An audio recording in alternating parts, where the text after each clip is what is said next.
So welcome back to this update video to the new version of the FreeScan software. This video is going to be valid for FreeScan Combo and as well for the FreeScan UE Pro primarily. I had some customers that had been a bit irritated in the beginning with the new version 2.0.1.2 from the FreeScan software, the latest update, and I just want to use the opportunity today and show you a bit what have changed and point out some things that you should respect to work with the software in the best way possible. So therefore I brought you again our many times scanned triple clamp from the CR500 as well on the rotary table like before, like we did it, with one small difference today. And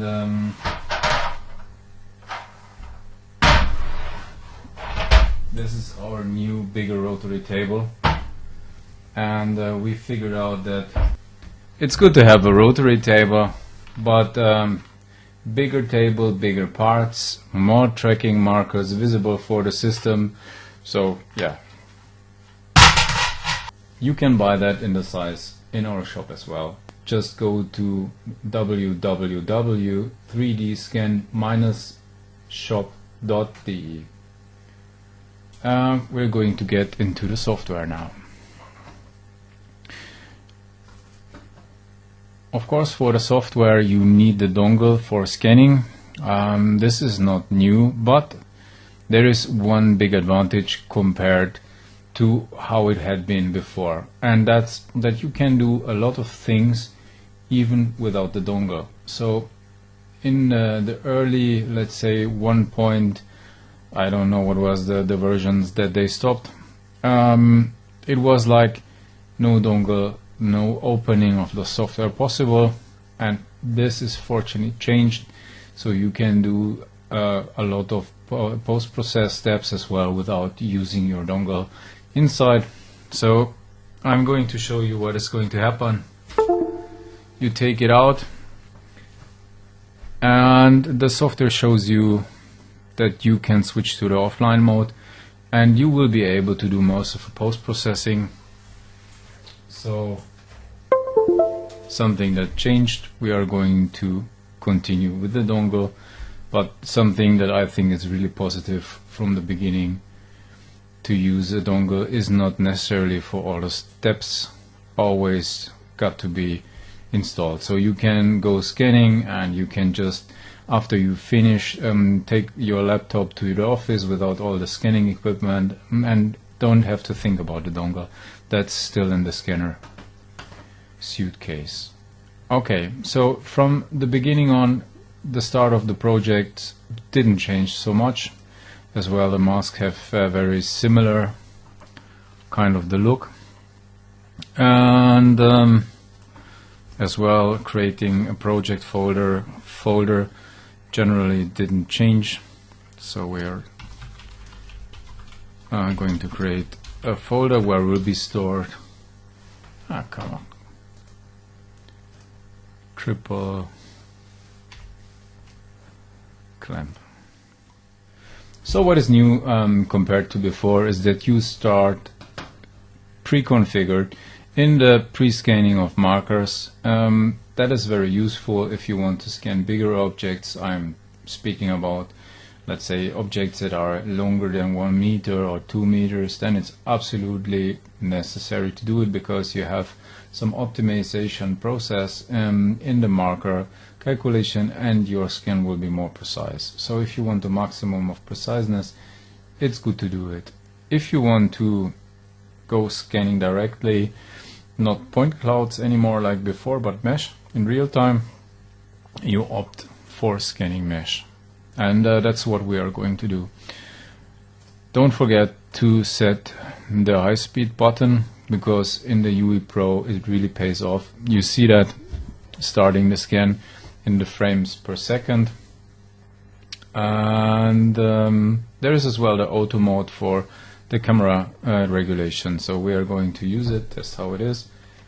So we're pointing on the object, and there will be the pre-measurement of the brightness of the camera. Important that you have the object in the center and not the background, so that the cameras really are adjusted in the way that they are perfect for your object and not, for example, for the black turntable. From the scanning side, not so much that changed, beside the fact that you see some much closer quality to the end result. So before, the point clouds had a lot of noise still, even if it wasn't there anymore after you calculate the mesh and apply the filters.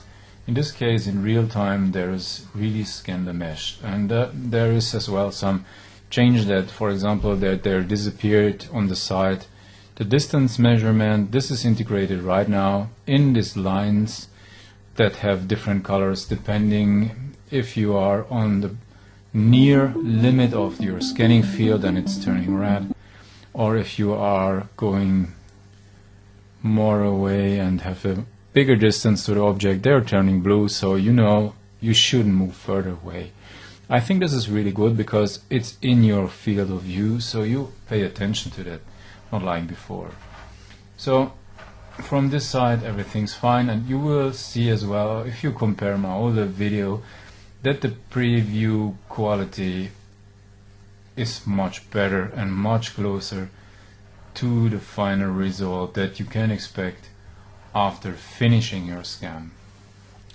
Nevertheless, there is some things that is to keep in mind, and for example, the high-speed scanning with the single line mode is not working totally perfect. So if you want to scan with the single line, it's better to turn off your high-speed mode, and you can continue to scan the areas like you want to, and this should be better. Okay, what I have to do is I have to fix a little bit the parameters. And what is really good here, the single line is in this case just showing a line on your picture here if it's detecting a surface and if it's in the right range. For example, for the black color, this is really fine. You see, if you are giving the camera more sensitivity, then it's capturing fine. The parameters come to the optimum, and it will work like you are used to. Nothing to have headache because of. So another thing that people are sometimes a bit irritated is, let's say, the fact that you are directly scanning. So you are, for example, opting for your scanning mode. You point on the object, and if you had a lot of your scanning with the products before, you will realize that there is no preview mode anymore. So just keep in mind, if you start scanning, it's directly start to capture if you point it on the object. From the post-processing of the data that you will receive, in generally there is not so many things that is changed, but one thing that you have to keep in mind: you are right now not working with point clouds anymore. So if you are start to select items, they have a surface normal. They have an inside and an outside direction, and this is something that hasn't existed before. So if you had been, for example, selecting some area that you want to keep or to delete, doesn't matter, let's do that for example, and you didn't select through, like you know it from the post-processing of mesh that had been like this after you had been meshing the object before as well. You see that you didn't really, let's say, select like you had been used to through the object and through all of it. So there is the shadow that wasn't selected because it's not visible, and the software requires that you are selecting. If you just want to select the surface the outer surface, or you want to select all the points that are in your direction of view like it had been before. This is like the selection here, select through. Maybe we are going to change as well to English, because I'm not sure how many of you are really using that in German. And right now the selection looks like you are used to it. This is especially important if you are going to invert your selection, like I really like to do it, and I've shown you in the videos before. If you are, for example, go back, and you are going to select it with the standard option like it is pre-configured. You select the area that you want to delete or to keep, and you are using inversion, then you are going to delete as well a big part of your project and object that you scanned, and you don't necessarily want that. So just to keep in mind that you have right now, differently to what it had been before, you have an inside and an outside of a surface, and you have to select through if you want to select the way like you did it in the past. On the other hand, it's very practical if you want to, let's say, select with some detached areas, that you are able to select with the mesh tool functions. And this is not necessarily a disadvantage. I see it as an advantage in selection of complex objects. And just to keep in mind that this is really changed right now. It's mathematically a surface that has two directions. So we're going to delete what we did before as well, and going just to select the areas that we want. Maybe I can delete some areas here as well, because it's not necessarily all that I want to keep, because some of it seems to be from the tape roll. Okay, so far so good. We managed to make our first scanning view, and we are going to do the next one. What you will realize very fast is that this software is having a much bigger, let's say, demand for hardware resources. The topic is, while scanning, your scanner is right now not just capturing the points on a surface like before that you've seen as point clouds in the result and the pre-result. He's in the same time meshing and in the same time applying the filters in real time, and this will lead to much bigger need for hardware resources. So if you have an older laptop or desktop PC, you might need to change it, just to keep in mind. Okay. From this side everything is fine. We have finished our first view like we did it before. We're going to turn the part like we did it already in the video on the old software version, and we're going to have a new project group that is the synonym for a new view. And something that I don't like too much, but you have to be keeping in mind, if you would right now start scanning directly without switching to your menu of the scanner, you will pre-scan markers. This is the standard configuration, and your configuration change from the scan that you did before, that you want to directly scan mesh, for example, is not saved. So you will enter here scanning markers if you don't go to the menu and change for scanning mesh directly. So let's do the same like we did right now.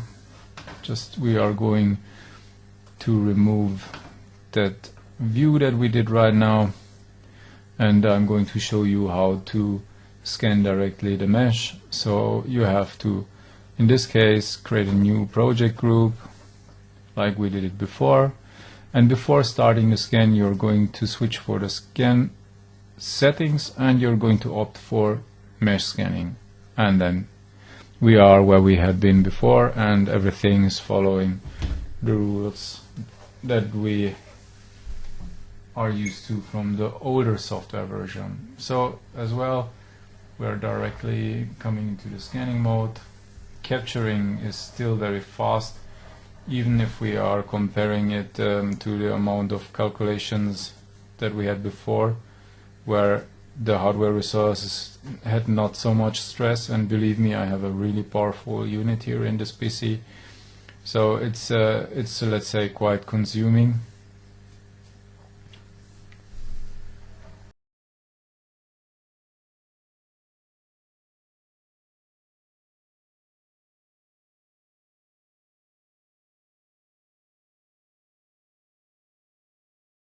From my single line mode, I can push the button in the middle of my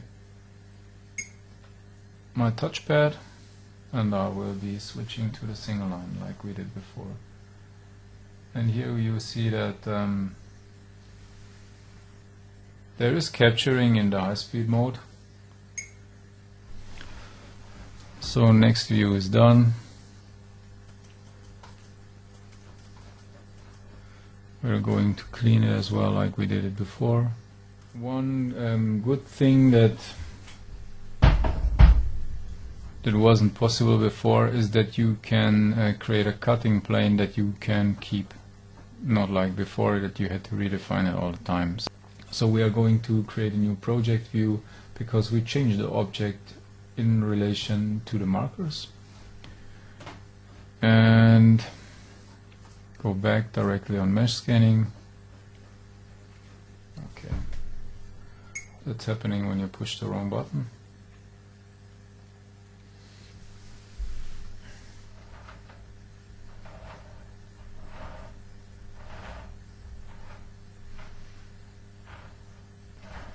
Just want to test a little bit more the difference between the high speed mode and the low speed mode in the single line.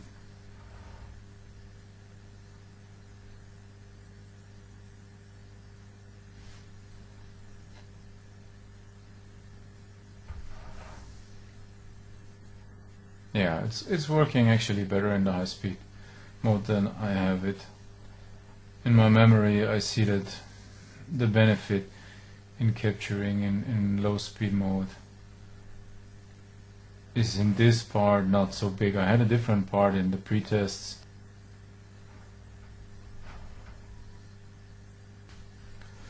And what is as well something that you are realizing is the quality indicator.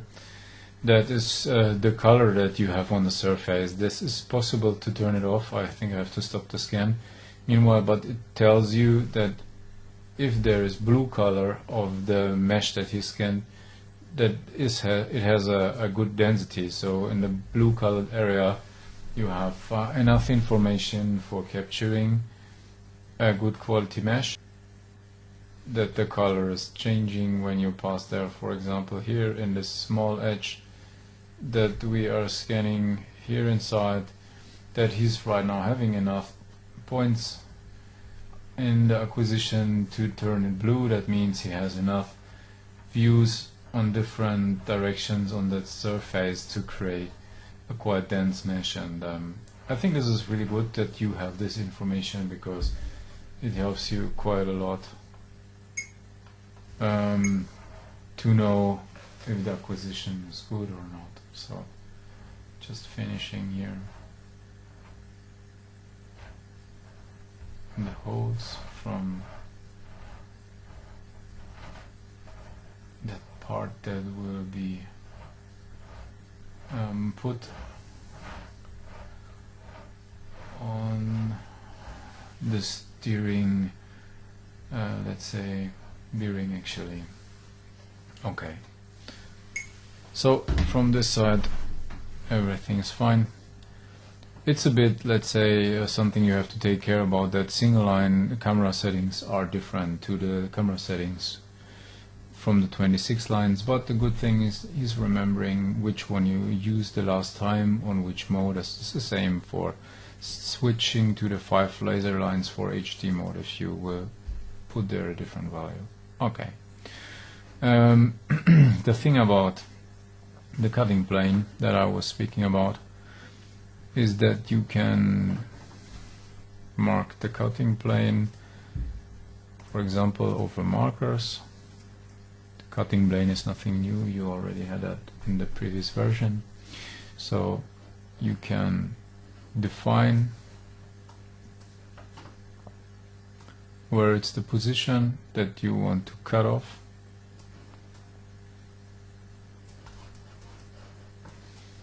That looks quite nice to me. Should work for this model, so I can save myself some work if I don't want to always select that very accurately. And most of you already know this feature, so if I would continue to scan right now on the part, there will be no acquisition of new points in the area below that cutting plane. So yes, this is fine so far as well. You don't have no button here to stop the scan anymore to optimize your points. Point clouds are optimized because they are already integrated in the mesh and filtered, pre-filtered. I guess there will be something applied as well if you go to the final mesh optimization. So for all of you who did work before and like to mesh your scans externally, you are still able to do that.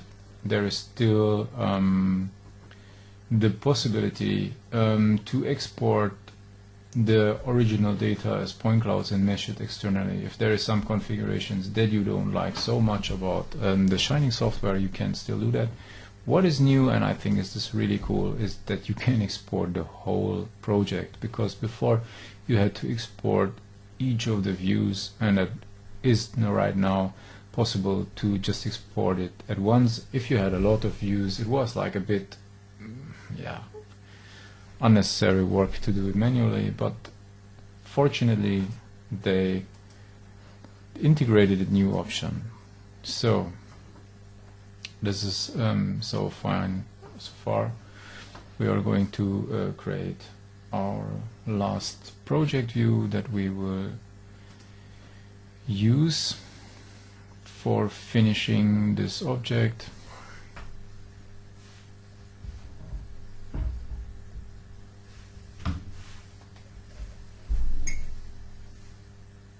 And yeah, we are directly started the pre-configured version of scanning point clouds that I didn't want to. So for me, this would be really nice to be able to directly opt for that, but you can delete the pre-scan markers and you can still switch to the scanning the mesh.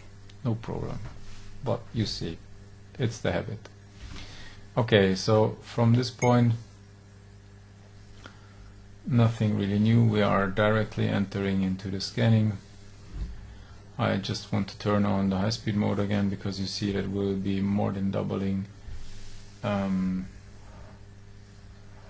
the frame rate of the scan that you can read below. In the best case, depending your graphics unit. So as I was teasing before, you are able right now to export your cutting planes to new project groups.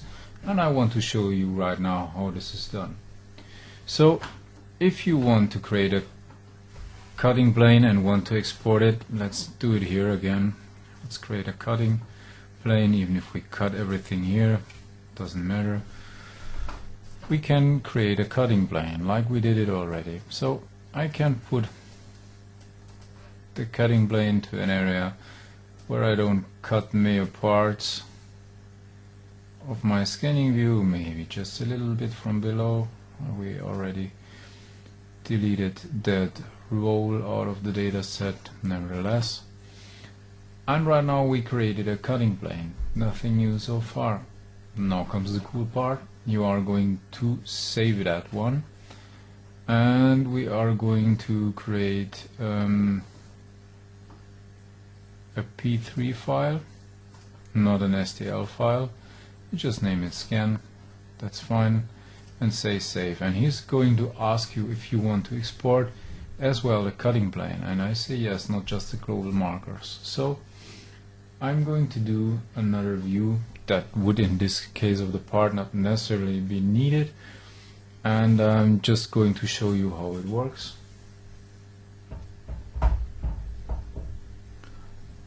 And therefore I'm going to go on the project list and going to do a new project group. Okay, so far so fine. I'm going to import the one that I had before, and you see here we are importing that file from the markers with a dirt cutting plane already inside. So depending on where you set the cutting plane, you are just scanning the area above your selection, so like you did it before. So this cutting plane is savable and you can reuse it. Maybe for this part it could be even the best workflow as best practice to start to scan the part. By start to scan the markers on the turntable and create, based on the first scan, a cutting plane that's just deleting a little bit above that surface here, and save it and reuse it through all the projects. So it will save you a lot of time. You don't have to always cut out let's say the same height. So in this case it would make totally sense to use that function. Nevertheless, I just want to show you how it's working. So what else to speak about before we go into the meshing and into the positioning of the scans? You will realize something that you did maybe already in the beginning. There is no value for the resolution that you had to select. So this is something that you can do afterwards. Right now you had to do that in the beginning before, when you had the option for the point clouds. Right now you can do that in the final meshing as well, what is pretty cool if you're not totally sure which resolution you want to choose. So we are going to finish our scan volume, create the views. Here is nothing new so far, beside the fact that you can select some single markers on the object. I think that wasn't in the software before, not the whole marker set. So if you have a mixed setup where there's markers on the object and on your turntable or environment, you can just use the ones that are on your object, what is pretty cool. So we are going to use feature alignment, what I really like because it's easy and fast, and for this kind of the parts totally perfect. We are going to just line up the parts, nothing new compared to the previous version, so the alignment is not changed. So you can use the video I did before for checking up how the alignment is working, and that's it. Oh, I just have here captured a little bit of that roll. I didn't set up the cutting plane perfectly, so just going to delete this one, no problem, and we're good to go to the final meshing of the aligned surfaces. As well, the model seems to be quite close already with the scanning information. So from the rest of the things, nothing really special, nothing really new. and we'll go to final meshing. And as well, here is not so much things changed. You can just look at the old video and take a look what I was doing there regarding the parameters. No changes. So here we are, and I would say the quality looks really good. So that is absolutely fine. I can just accept it like it is. Of course, if you want to put some filters on there, just take a look in the old videos. And it's all described there. I have here the typical options like you know them from before, nothing really changed. And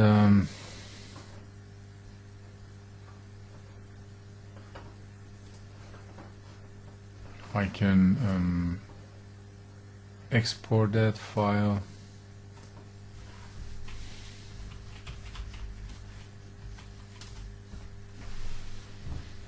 As well as a point cloud, so you have the possibility, like before, mesh it externally.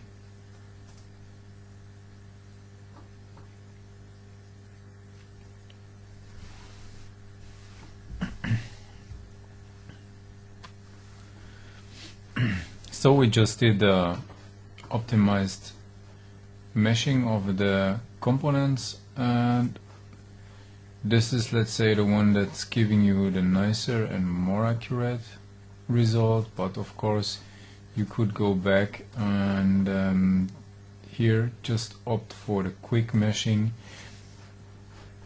as the software tells you already in the description. If you didn't do the pre-scanning of the markers like I did, it is recommendable to use the normal and the optimized function. What is including all the operation that the optimization of the markers position from different views did it in the old software if you opted for the optimization of the point cloud generation, and the optimization that's automatically included in the pre-scanning the markers. So this is just put to the end of the process, and for me this is the better way, because I can just faster proceed depending the project. Of course, if I want to reuse it in a cutting plane, it can be better just to pre-scan the markers and go that way. But in many cases it is still for me more favorable to put this to the end, because even it takes more calculation time. I can just leave the PC calculating, but my work is done, and I just don't have to care about 1 or 2 minutes longer in the calculation, depending on hardware, of course.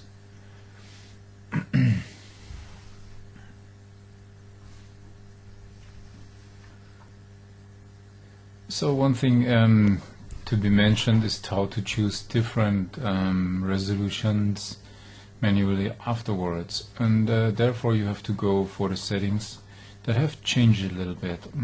You have the settings that are quite clear. There is a preview possible like you had it before. For the people who miss it, just you have scanning on the second click.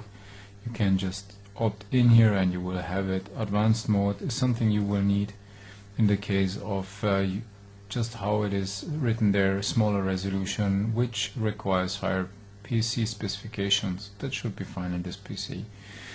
There is a shape detection optimization.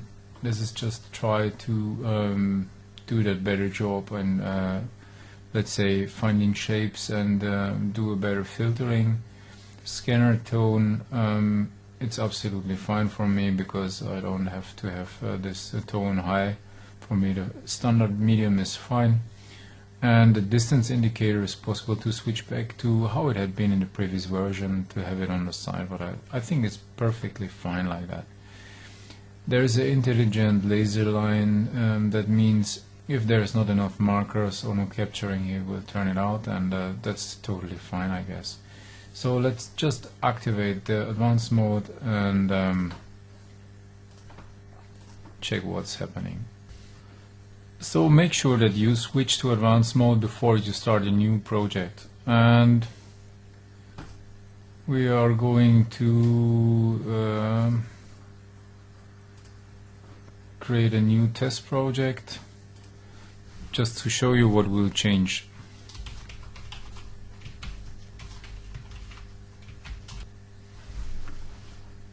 And if you are going to start a new project and you are, for example, switching to mesh scanning mode, you will right now, compared to before, have the possibility to select your resolution, and I would confirm that before, so you can theoretically change it afterwards. Let's do an example.